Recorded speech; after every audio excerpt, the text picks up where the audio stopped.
E vamos começar a leitura hoje no livro de Jeremias. E é preciso que adiantemos o título da meditação desta manhã, porque vamos tratar da doutrina bíblica batista. O que não importa? A doutrina bíblica da perseverança dos santos. Jeremias 32, de 38 a 40, é o texto inicial. Eles serão o meu povo, e eu serei o seu Deus. Dar-lhes-ei um só coração e um só caminho, para que me temam todos os dias para o seu bem e bem de seus filhos. Farei com eles aliança eterna, segundo a qual não deixarei de lhes fazer o bem, e porei o meu temor no seu coração, para que nunca se apartem de mim. Está aqui. A aliança da lei estava baseada na obediência dos fiéis. Se eles obedecessem, a aliança subsistiria, ou o pacto subsistiria. Mas se não obedecessem, então o pacto seria anulado. A aliança seria reincindida. E então, neste ponto, Deus chegou à conclusão que o homem não tem condições de se manter fiel. O homem não tem recursos para ser fiel. E lança aqui agora a bênção da graça, que é o chamado pacto do Novo Testamento. Pacto esse que foi lavrado na cruz, escrito com o sangue imaculado do Divino Senhor, numa linguagem certa, com o sangue de Deus.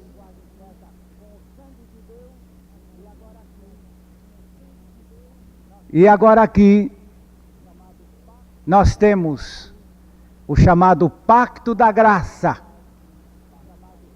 enquanto ali atrás tínhamos o Pacto da Lei.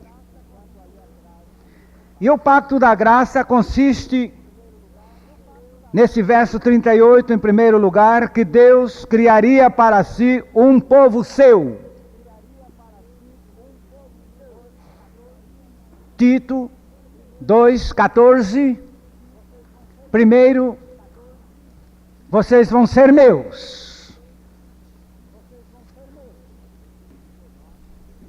O qual se deu a si mesmo por nós, para nos remir de toda iniquidade, e purificar para si um povo seu, especial, zeloso de boas obras. É uma passagem maravilhosa, porque ela mostra que na base de todo o sacrifício de Jesus Cristo é que entrou este direito de povo seu. 1 Pedro 2,9 ainda continua destacando este povo seu, povo santo. A palavra santo é separado para ser de Deus, definitivamente. Vós, porém, sois raça eleita, sacerdócio real, nação santa, povo de propriedade exclusiva de Deus, a fim de proclamardes as virtudes daquele que vos chamou das trevas para a sua maravilhosa luz. Agora surge uma pergunta: mas se trata de um povo ímpio, um povo que não presta, um povo perverso, uma geração iníqua como todo mundo é nesta terra, agora Deus vai adotar isto para si? Não. Para isso temos o verso 39 lá, no texto de Jeremias 32. Não é o perverso que ele adota, não é o perverso que ele está colocando como povo seu. E lhes darei um mesmo coração e um mesmo caminho, para que me temam todos os dias, para o seu bem e bem de seus filhos depois deles. É indistinta esta bênção. Ele disse que ele dá um mesmo coração. Nós temos uma outra versão que diz: e vos darei um só coração. O mesmo coração que ele deu para você, minha irmã, é o mesmo que ele deu para mim. E a você, e a você, e a todos quantos são regenerados. Porque se não é nascido de novo, cada um tem um coração a seu modo. Enganoso pelos caminhos tortuosos, por si mesmo traçados.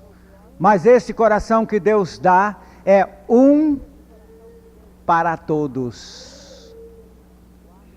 Atos 4, 32. É o coração regenerado. É o coração renascido. Este é um em cada um, igualmente um em todos. Da multidão dos que creram, era um o coração e a alma. Amém. Ninguém considerava exclusivamente sua nenhuma das coisas que possuía. Tudo, porém, lhes era em comum. A palavra de Deus nos mostra que o regenerado ganha um coração. O segundo regenerado ganha um mesmo coração. O terceiro regenerado ganha outro igual coração aos anteriores. E assim todos terão um só coração.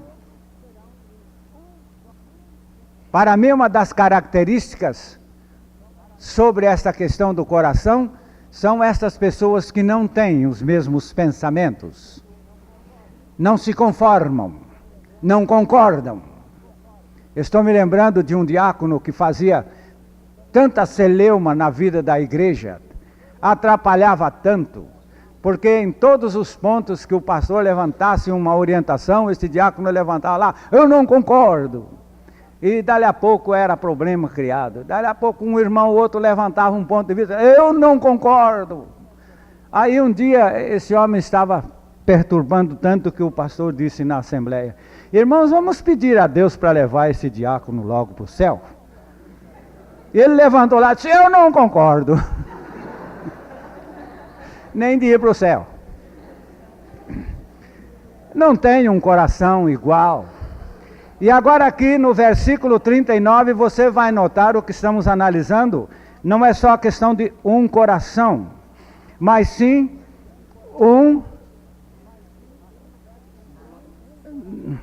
aqui no verso 39, um coração e um só caminho.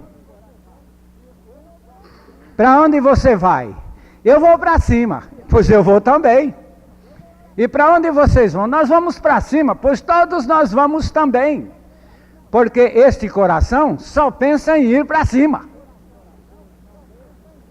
O coração que Deus não deu, o coração ímpio com que todos nós nascemos, quer ir para baixo. Quer descer lá para os escombros, lá para os lugares escuros, para viver lá com os morcegos e outros animais daquele ambiente. Mas a palavra de Deus nos mostra que onde há novo nascimento, há um só coração em todos os renascidos e um só caminho. Por isso que o parecer sempre está de acordo com a inclinação do coração regenerado. Eu tenho certas experiências nesse sentido. Eu me lembro que uma vez um homem julgou uma causa minha com justiça. Eu tive que ser punido, então fui punido. Não propriamente com uma multa, mas com a responsabilidade do ocorrido. Mas depois eu fui cumprimentar esse homem e ele ficou sabendo quem eu era. Antes ele não sabia. Ele pulou no meu pescoço, me abraçou. Por que você não me avisou antes? Não, nós não somos iguais pelo fato de sermos agora conhecidos. Você fez justiça e assim é que está certo. Mas eu não te daria esta responsabilidade. Muito obrigado. Você fez tudo certinho. Muito obrigado. Agora, onde é um só coração, nós vamos todos por ali, porque os nossos corações igualmente se inclinam para esta mesma causa. Vem de Deus. Vem de Deus. Está em Filipenses 2:13. Filipenses 2:13. Isso aqui, mais uma vez, você vê o que é ser regenerado, não é? Porque Deus é o que opera em vós, tanto querer como efetuar, segundo a sua boa vontade.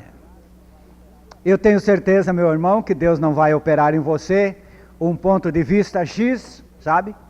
E venha operar em mim um ponto de vista contrário.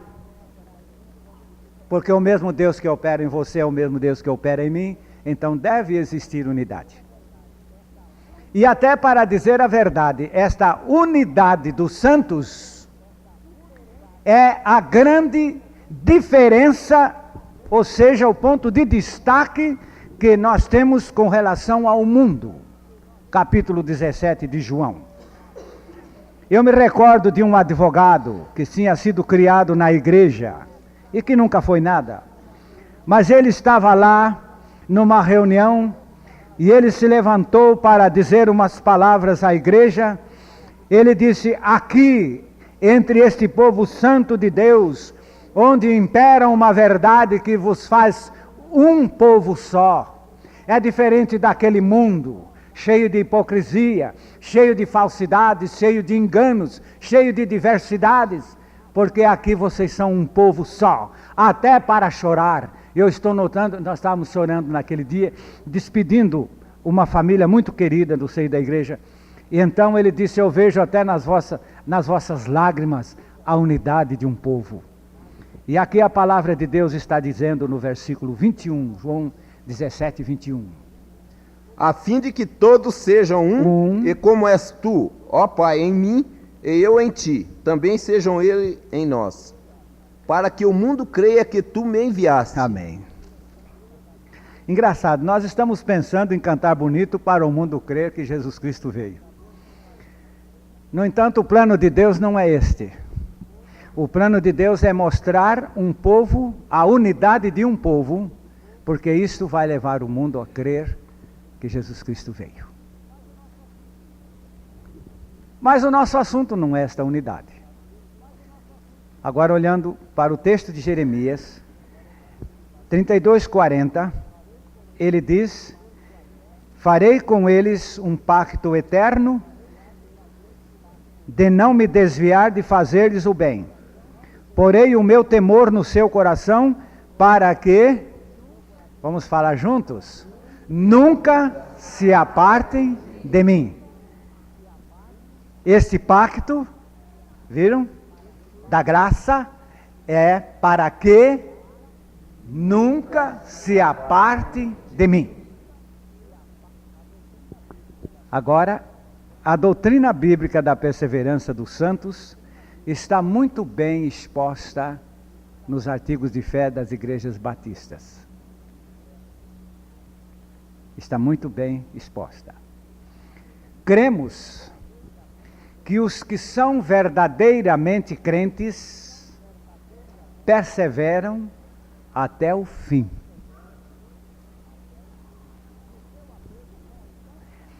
Que o seu apego constante a Cristo é o indício certo que os distingue dos crentes superficiais.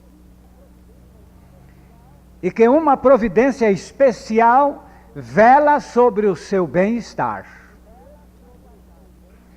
E que eles são guardados pelo poder de Deus para a salvação mediante a fé. O santo persevera. Persevera. João, capítulo 8, verso 31. Jesus dizia, pois, aos judeus que criam nele: se vós permanecerdes na minha palavra, verdadeiramente sereis meus discípulos. É permanecendo na palavra de Deus que perseveramos. Eu não estou apontando para os irmãos que têm Bíblia guardada em casa e que todas as vezes que vêm ao culto da igreja trazem a sua Bíblia. Isso não é perseverar na palavra de Deus, nem é permanecer na palavra. Outro dia eu vi uma Bíblia que começou a ser usada no século passado. Vi ali registros de famílias lançados no século passado. Mas depois eu abri a Bíblia e não tinha texto nenhum marcado na Bíblia. E eu comecei a folhear a Bíblia pensando, será que esta Bíblia velha não existiu ociosamente? Porque isso não é perseverar na palavra, não é permanecer na palavra. O permanecer na palavra é buscá-la, é meditá-la. Salmo 1, 2. É ter prazer nela. Eu estou me lembrando de um artigo que li uma vez, intitulado Diário de uma Bíblia. E achei muito curioso aquilo. Então a Bíblia está contando o que acontecia com ela, não é? Disse, hoje foi o dia de Natal. Levaram-me até o templo.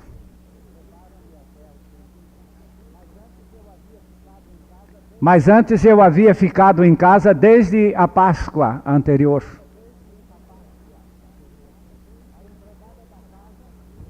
A empregada da casa, quase todas as sextas-feiras, me apanhava para remover de sobre mim o pó.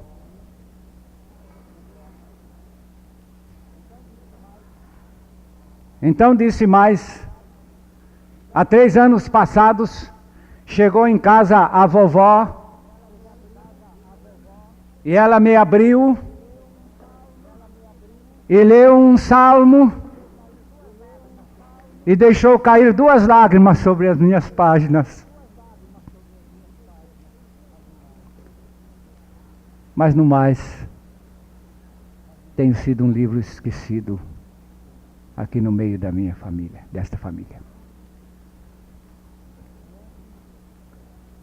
Não é assim que é perseverar na palavra? Você abre Salmo 1, 2. Antes o seu prazer está na lei do Senhor, e na sua lei medita de dia e de noite. É assim. É assim que se persevera na palavra. Há tanta gente que tem a Bíblia há tanto tempo. Diz que no tempo da perseguição, que deverá voltar de novo, agora com a regeneração do povo, as perseguições voltam. E então diz que no tempo da perseguição, um padre encontrou um colportor vendendo Bíblias. Aí o colportor perguntou, você tem Bíblias aí? Disse, tenho, sim senhor. Você lê a Bíblia? Leio. Você estuda a Bíblia? Estudo. E o seu cavalo? O que o senhor quer saber do meu cavalo? O seu cavalo estuda a Bíblia? Disse, não, mas há muita gente que tem Bíblia e é como o meu cavalo.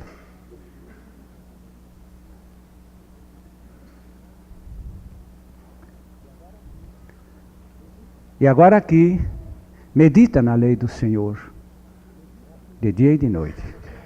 É assim que você tem tratado a palavra de Deus? Se você é nascido de novo, é assim. Mas se não é nascido de novo, a busca da palavra de Deus é uma carga indesejável. Indesejável. E Jesus disse que A pessoa que persevera, persevera na palavra. Eu sei que muita gente vai levantar uma pergunta, mas há tanta gente infiel e que persevera. Exatamente. Nós temos duas linhas apostolares no colégio de Jesus. Nós temos a linha dos apóstolos de Cristo.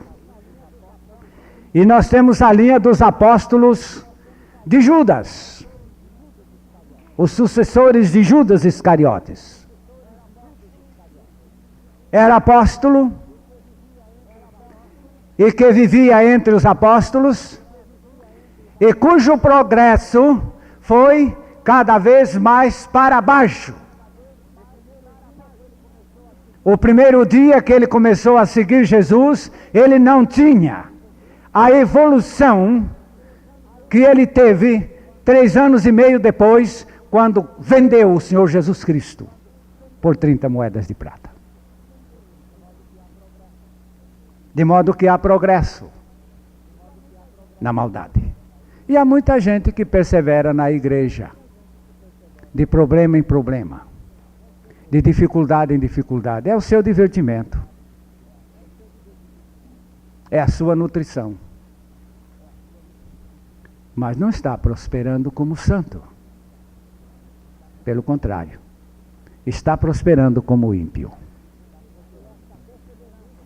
Porque esta perseverança de que aqui falamos é o mesmo que você pegar um peixe e colocá-lo na água. Então, quanto mais ele permanecer na água, mais vida ele tem. Agora você pega um gato e o mergulha aí no fundo da água, ele não vai aguentar por muito tempo. Se não é regenerado, a sua perseverança é no sentido contrário, porque não suportará viver a santidade.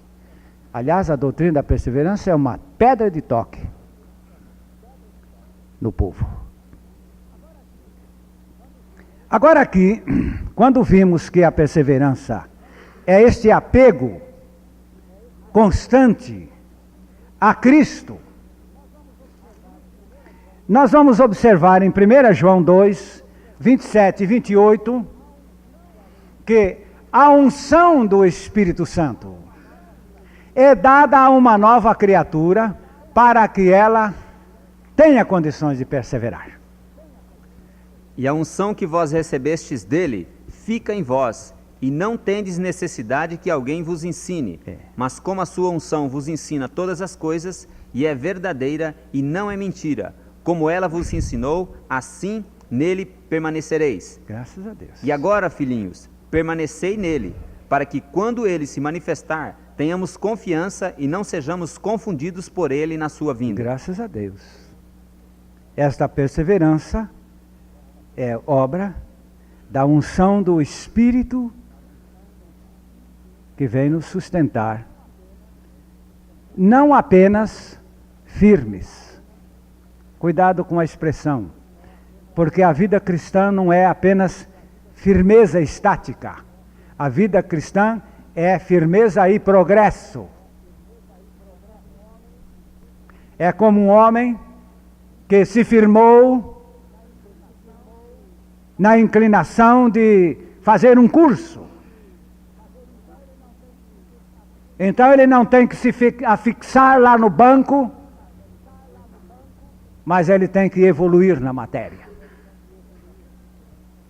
E esta perseverança é um estado evolutivo, e a pessoa vai ganhando cada vez mais progresso. 1 Coríntios 15, 58,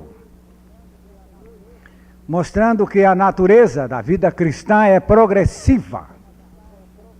Essa é uma das razões porque os superficiais ficam para trás. Portanto, meus amados irmãos, sede firmes, inabaláveis e sempre abundantes na obra do Senhor, sabendo que no Senhor o vosso trabalho não é vão. Amém. É progresso. É progresso. É como se um soldado que não conseguisse entender as ordens de comando. E foi dado ao pelotão que fizesse meia volta a volver. E ele não entendeu. E quando o comandante disse ordinário, marcha, todo o pelotão marchou para um sentido e ele marchou ao contrário. Isto porque não está identificado com os santos para marchar pelo lado da ordem divina, que é esse trabalho cada vez mais abundante. Você quer botar dúvida num indivíduo, é perguntar quantos frutos você tem alcançado para o reino de Deus. É hora dele ficar da cor da camisa vermelha aí do irmão, porque não há fruto, não há progresso. Há muitas vezes uma insistência em plantar, mas não há colheita. E se não há fruto, é sinal que a sua perseverança não tem sido para o bem. Aliás, não devia se chamar perseverança, deveríamos chamar de teimosia. Eu já ouvi uma mulher dizer para o marido: você está aí nessa igreja de teimoso. É verdade, eu pensei comigo, porque santo perseverando não é assim. Era tanto problema que ele criava na vida da igreja, que estava ali de teimoso, não de perseverante. E agora aqui, vemos outra vez esta declaração maravilhosa da palavra, é que a nossa perseverança se baseia no fato de sermos do Senhor. 1 João, capítulo 2, está aqui uma passagem maravilhosa, verso 19.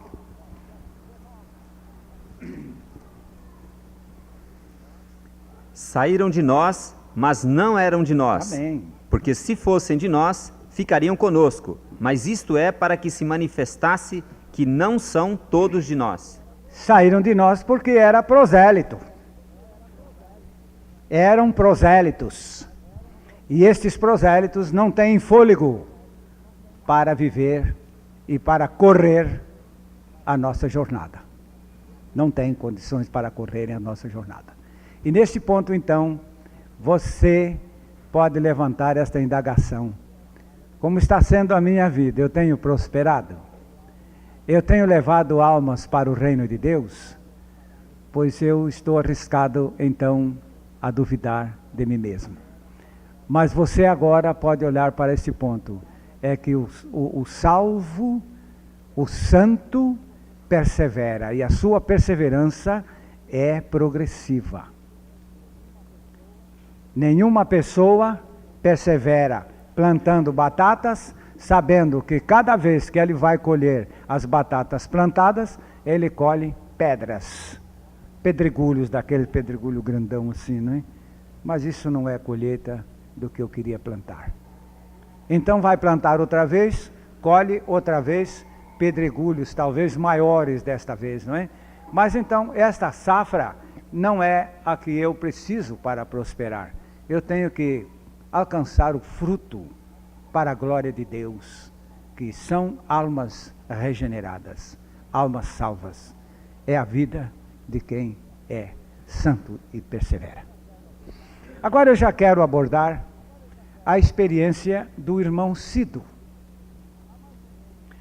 Há mais ou menos 4 anos, o irmão Cido teve uma experiência de novo nascimento. Ele já vinha da Assembleia, entrou numa igreja evangélica aqui no Paraná, depois deixou esta igreja, foi para aquele movimento do Joaquim Gonçalves lá de Goiânia, depois deixou aquele movimento e ficou um tanto no ar, e dali a pouco chegou a conhecer a doutrina do novo nascimento e abraçou com uma experiência tremenda, e ele ficou sólido. Mas ele ficou muito longe de nós. E ele por lá foi envolvido. E com o tempo e a distância, eu pessoalmente fiquei um tanto desanimado, pensando comigo, será que o irmão Cido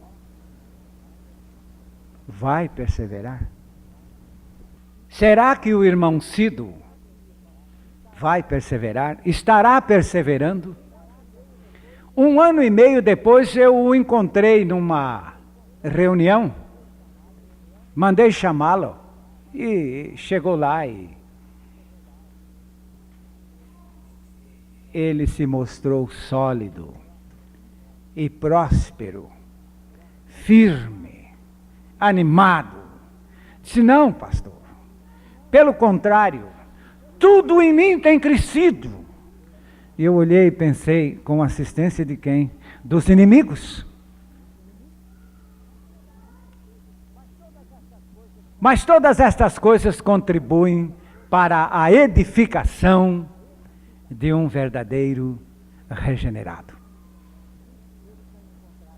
Ele tem encontrado muita adversidade. Ora drástica, ora astuta, ora artimanhosa. Mas isso não o envolveu de maneira alguma. E depois daquela ocasião, ficamos outra temporada longe, sem sabermos. Eu procurando aproximá-lo de nós, mas ele não tinha condição, envolvido. E agora, a semana passada, trabalhamos em Paranavaí, na igreja central, e lá estava o irmão Cido conosco. Desta vez passamos 3 dias juntos, cantamos muito. E quando eu comecei a fazer estudos bíblicos com ele, eu notava que ele ia à minha frente. Textos que eu pretendia citar, ele já ia citando, e não ia abrindo a Bíblia não, citando de cor.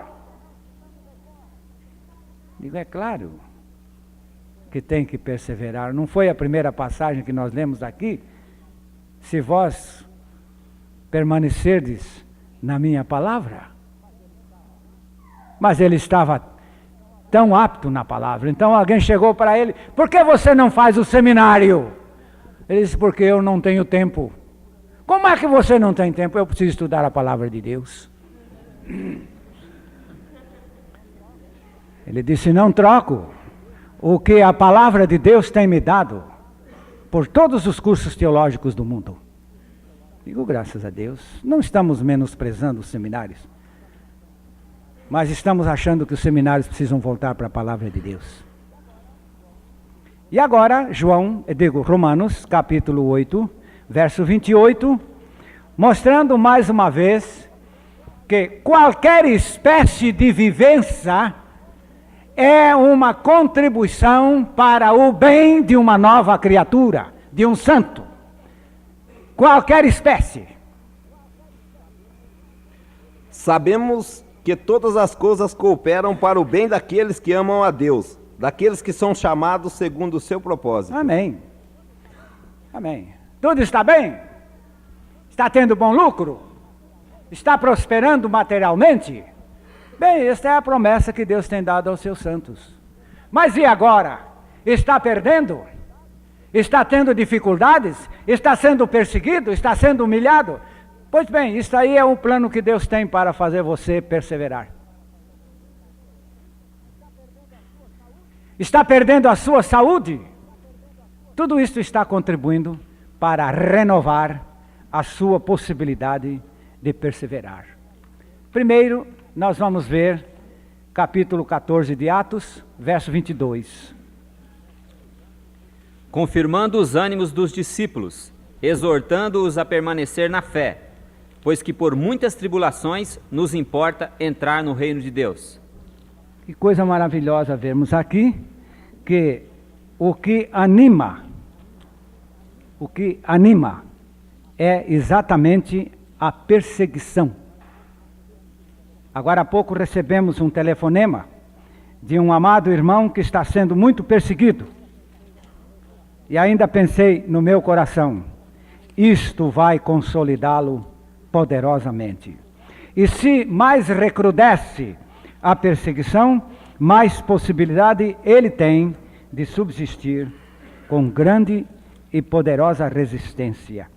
Porque o Senhor é maravilhoso nesse sentido. Nesse sentido. Nós agora temos aqui, no capítulo 4, de 2 aos Coríntios, versículos 16 e 17, mostrando que essas tribulações são não apenas nada, elas são um coadjuvante no progresso de um santo.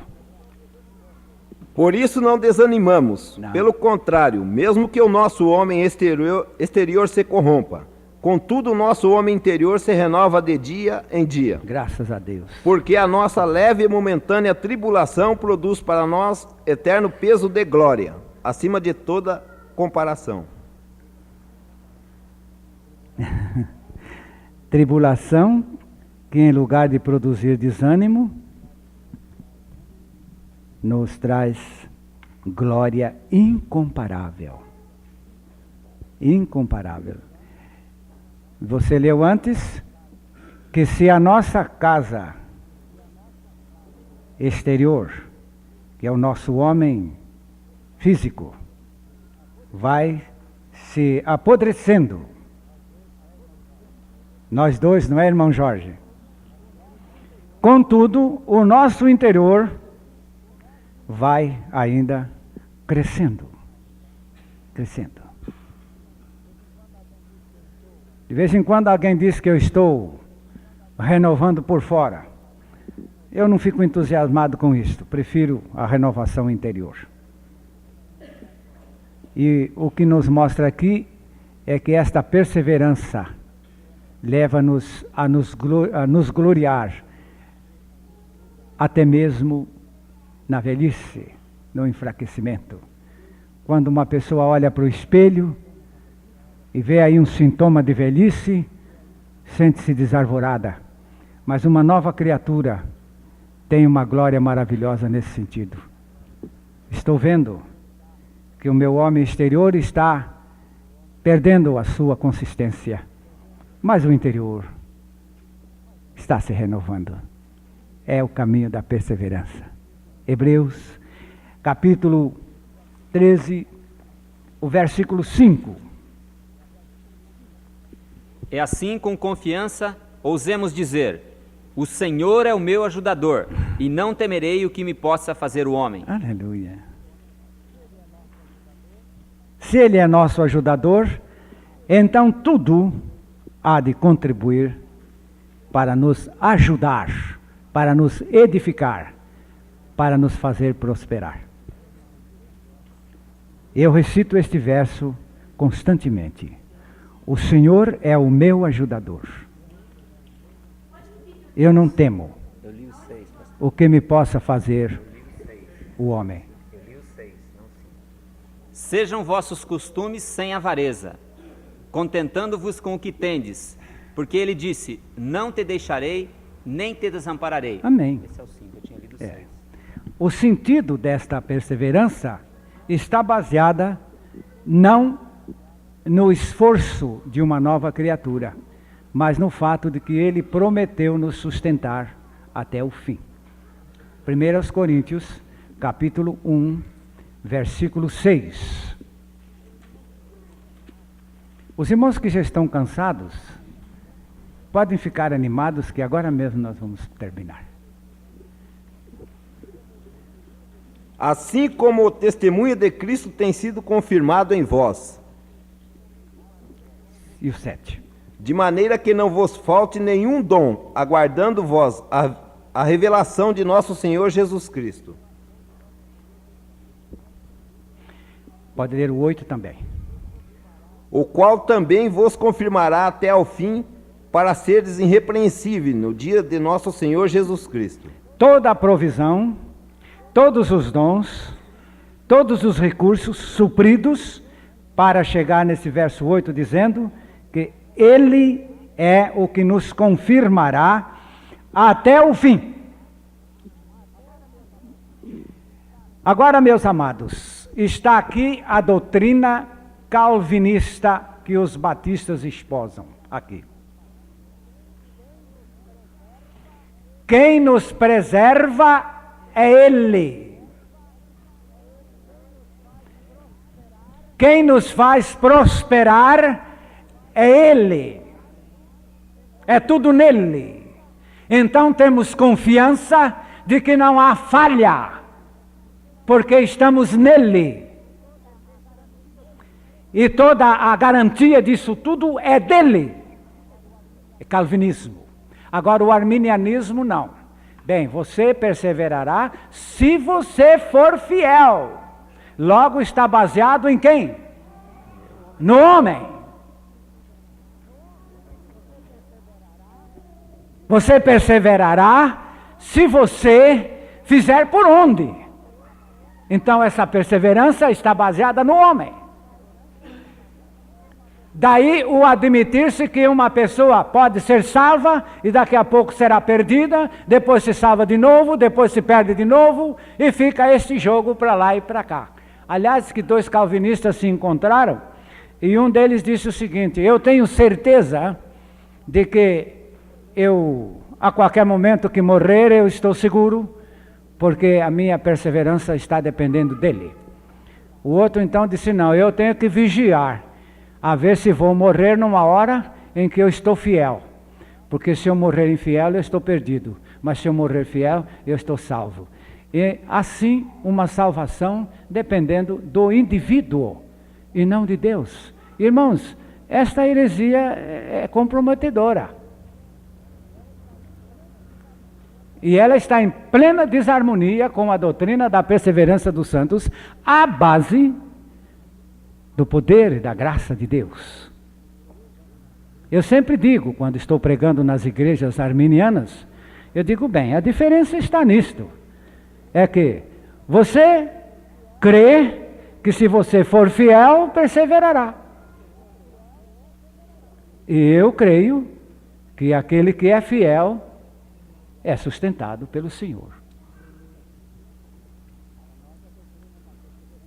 Para nós, a doutrina da perseverança dos santos tem mais base na palavra de Deus, segundo a posição calvinista. Agora, Filipenses 1:6, onde continuaremos agora observando que não está dependendo de nós esta perseverança. Tendo por certo isto mesmo, que aquele que em vós começou a boa obra, aperfeiçoará até o dia de Cristo Jesus. Como me alegra esta verdade. Eu agora aprendi uma coisa nesta verdade da palavra. É que nós podemos levar uma pessoa ao novo nascimento e deixá-la só. Porque não ficará só. Porque aquele que começou a boa obra há de determinar o seu sucesso até o fim. Ele é Ele, o nosso Deus eterno, que sabe como sustentar-nos até o fim. Isto, meus amados, baseados na experiência do novo nascimento. Quando foi que ele começou a boa obra? Foi quando ele nos atraiu, quando ele nos crucificou com ele, e quando ele nos deu a sua vida na ressurreição. E daí em diante, ele não pode perder o que ele começou.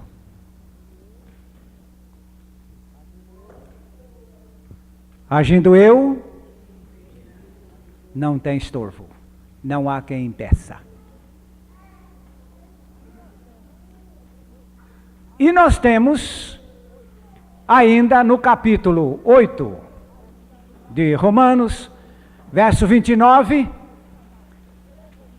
a doutrina da predestinação do santo.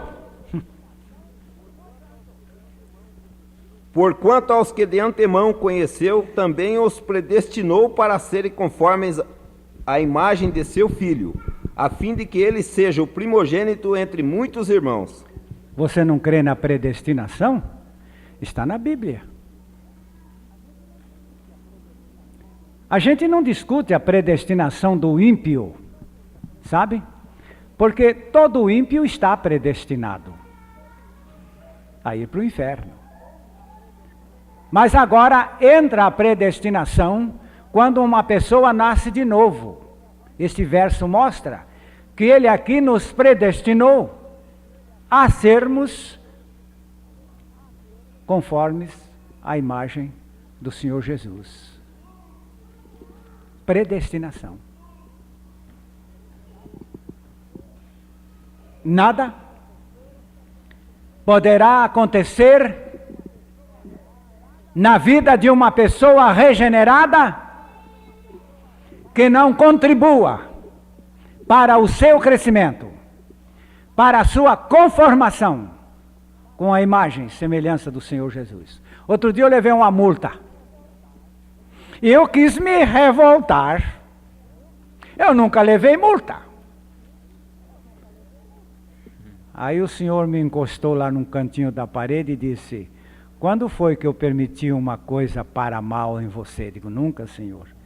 Eu digo: oh meu Deus, então em lugar desta revolta, que eu não cheguei a ela, mas o Senhor, por favor, me dê inteligência para eu saber em que o Senhor está me ensinando. Mas o Senhor me ensinou uma coisa tão gloriosa. Conto? Vou contar. Nós estávamos com pressa.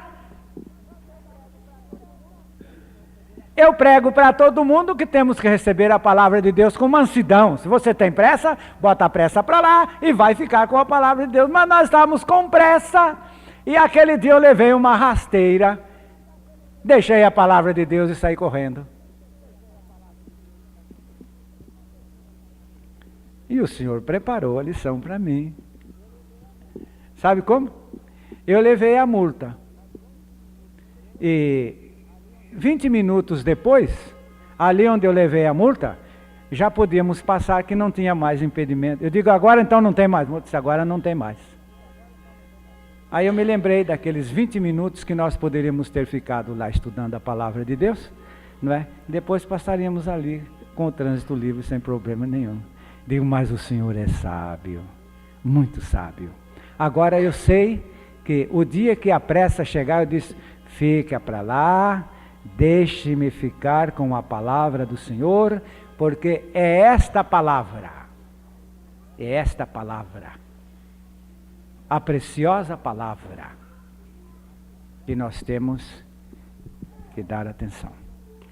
Aquele dia voltei para casa, peguei a Bíblia, confessei a minha transgressão e naquele mesmo dia li bastante a palavra de Deus com amor e com lágrimas, com reconhecimento. Isto me fez muito bem. E me fez muito bem. E agora, depois desta imagem de Cristo, por uma determinação divina, Judas, versículo 24. Ora, aquele que é poderoso para vos guardar de tropeços e para vos apresentar com exultação, imaculados diante da sua glória.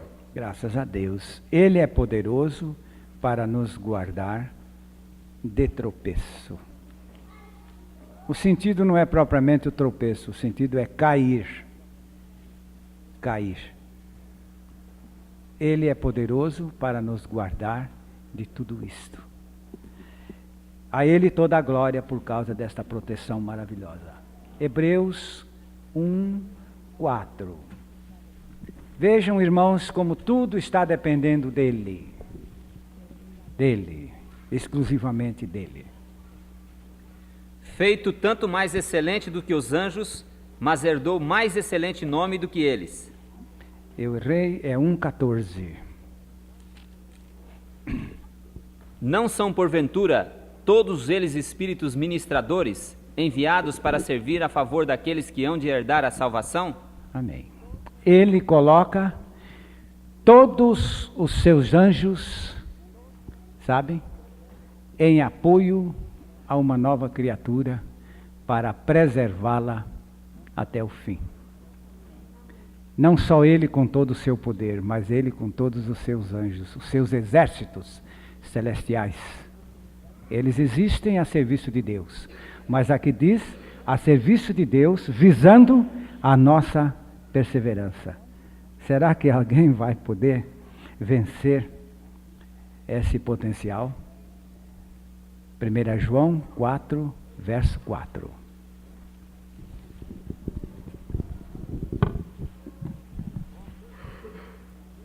Filhinho, vós sois de Deus, e tendes vencido os falsos profetas, porque maior é aquele que está em vós do que aquele que está no mundo. É outro ponto de garantia. Porque se Ele é a minha vida, morrestes e a vossa vida está escondida com Cristo em Deus. E quando Cristo, que é a nossa vida,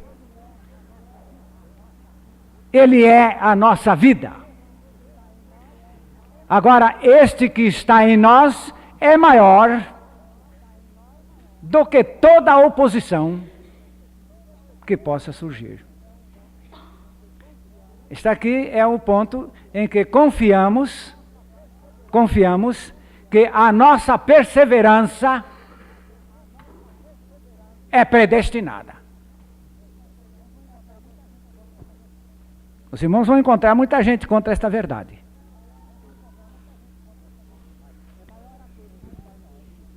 Mas é maior aquele que está em nós do que o que está no mundo, e portanto não existem poderes que nos vençam.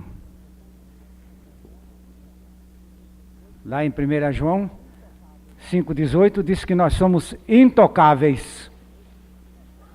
Sabemos que todo aquele que é nascido de Deus não peca, mas o que de Deus é gerado conserva-se a si mesmo, e o maligno não lhe toca. Os intocáveis. Agora está saindo o filme dos intocáveis. Quantos são os intocáveis? Não sabe quantos? Então põe mais um, que é eu.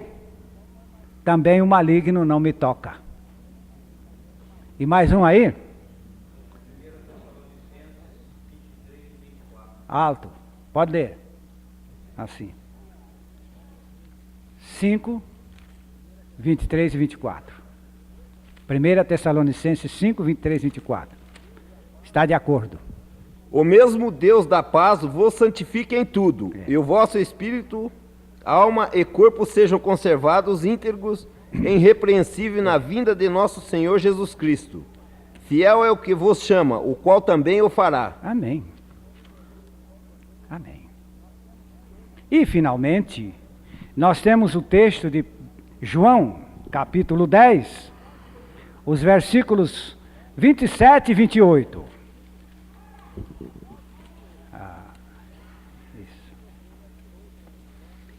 As minhas ovelhas ouvem a minha voz, e eu as conheço, e elas me seguem. Eu dou-lhes a vida eterna, e nunca hão de perecer, e ninguém as arrebatará da minha mão. As minhas ovelhas me seguem, ouvem a minha voz e me seguem. Sabe por que o seguem? Eu vou explicar por quê. Porque são ovelhas, não são cabritos. Você sabe como é que se dirige um rebanho de ovelhas? E como é que se tem de dirigir um rebanho de cabritos? É completamente oposto o processo. As ovelhas, o pastor, vai na frente. E ele sai, alguns para comunicar-se com o seu rebanho vão cantando.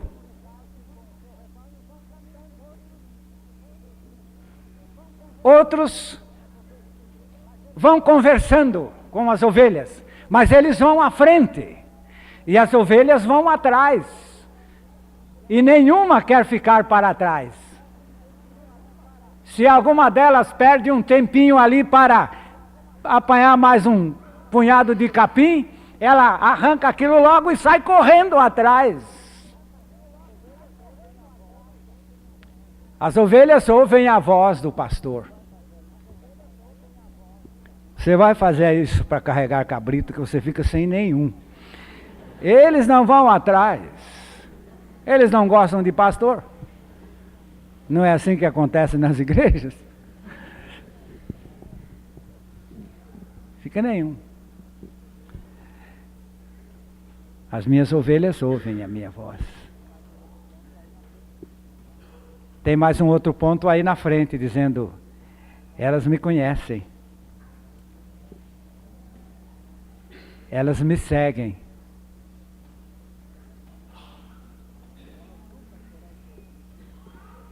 Elas nunca serão perdidas. Ninguém pode arrebatá-las das minhas mãos.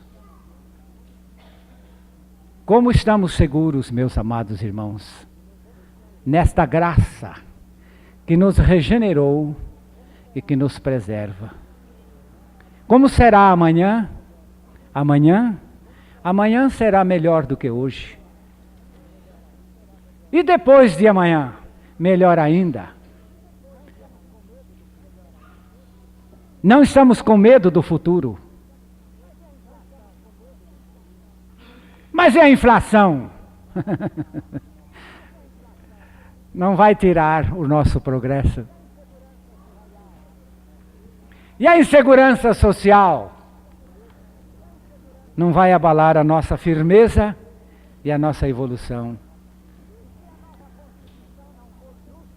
E se a nova Constituição não for justa, em nada vai afetar o nosso progresso no Senhor. Não estamos vivendo num mundo segundo o mundo. Estamos vivendo num mundo segundo a providência do Deus Todo-Poderoso, que garantiu nos levar ao fim cada vez mais vitoriosos. Graças a Deus, que sempre nos faz triunfar em Cristo. Por muitos anos eu não dei bola à palavra sempre, mas de certo tempo para cá essa palavra sempre me trouxe muita confiança. Sempre nos faz triunfar em Cristo. Graças te damos, Pai, pela perseverança dos teus santos, porque tu começaste uma obra e não vais permitir que ela se estacione ou seja demolida. Na tua graça maravilhosa, estamos com o nosso sucesso garantido, cada vez mais, em Cristo Jesus, isto para a tua glória, para o teu louvor. E Deus, concede-nos que alcancemos o maior número possível de almas, a fim de que cheguem a esta plena felicidade contigo. Pois nós amamos esse pobre mundo perdido, onde as almas precisam de ser regeneradas, Senhor. Leva este nosso progresso à conquista do maior número possível de almas, porque temos certeza de que vamos ao fim, pela tua graça. Em nome de Jesus. Amém. A mensagem que você acabou de assistir faz parte do Ministério de Comunicação Palavra da Cruz. Temos um grande acervo de estudos bíblicos em áudio e vídeo. Distribuímos também gratuitamente o jornal mensal Palavra da Cruz. Entre em contato conosco pelo fone 0 operadora 43 3372 8900 ou pelo e-mail livraria@piblondrina.com.br. Visite-nos pelo site www.livrariapiblondrina.com.br ou acesse www.piblondrina.com.br. Graça e paz.